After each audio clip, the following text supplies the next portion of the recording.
Dear students, میرا نام doctor شاہد اشرف ہے۔ میں شاعر، نقاد اور محقق ہوں۔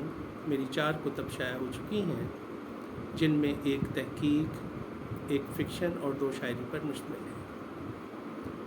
میری تخلیقات ملک کے ممتاز ادبی جرائد میں شائع ہو چکی ہیں۔ میں ادبی حلقہ ارباب ذوق سے منسلک ہوں۔ ریڈیو کے کچھ عرصہ پروگرام بھی کیے ہیں، اخبارات میں کالم بھی لکھے ہیں۔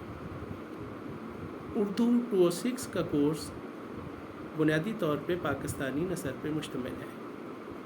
اس میں عبداللہ حسین کے ناول اداس نسلیں کو شامل کیا گیا ہے۔ یہ ناول تقسیم ہند کے تناظر میں لکھا گیا ہے۔ ناول کا آغاز 1857 سے ہوتا ہے اور بتدریج حالات و واقعات کے بعد 1947 تک کے تاریخی حقائق کو مختلف کرداروں کے ذریعے سے پیش کرنے کی کوشش کی گئی ہے۔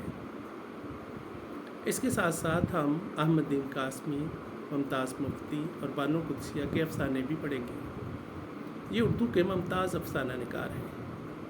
افسانے کی تکنیک اور ناول کی تکنیک بھی زیر بحث آئے گی، اور ہم ان افسانوں اور اس ناول کے پس منظر میں اپنی سماجی، سیاسی، روایتی زندگی کے پس منظر کو جاننے کی کوشش کریں گے۔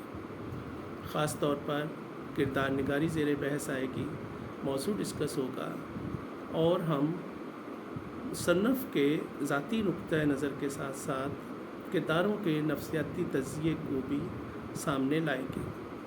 مجھے یقین ہے کہ یہ کورس آپ کی ادبی تشفی کے لیے بہترین ذریعہ ثابت ہوگا۔